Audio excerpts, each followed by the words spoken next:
আগামী দিন এই মাটিকে বিজেপিকে করতে হবে খালি।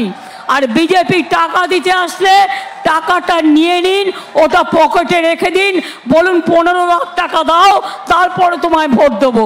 একটাও ভোট দেবেন না। এত টাকা, লক্ষ লক্ষ টাকা ধরা পড়ছে, প্যাকেট করে নিয়ে যাচ্ছে, টাকা দিয়ে ভোট কিনবে, টাকা দিয়ে অনেককেই কিনবে মনে করেছে এরা। তাই আমি বলি, যারা আজকে মিটিংয়ে না এসে তৃণমূল কংগ্রেসের এমএলএ থাকবেন আর মিটিংয়ে আসবেন না, মনে রাখবেন তার সাথে দলের কোনো সম্পর্ক থাকবে না। আমি আজই বলে গেলাম, আপনাকে নিয়ে দল চলবে না। ব্লক যারা আছেন, সংগঠন যারা আছেন, তারা দেখে নেবেন, যতক্ষণ সে ক্ষমা না চাইবে, পায়ে না ধরবে, ততক্ষণ উষা রানী মণ্ডলকে আমরা মানি না, আমরা মানি না, আমরা মানি না।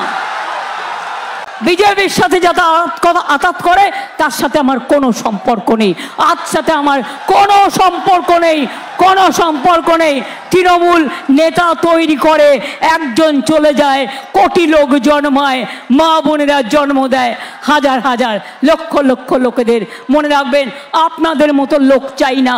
আপনি আর আপনার স্বামী দলটাকে বেচে দেবেন আর মনে করেন আমরা সেটাকে সমর্থন করব না।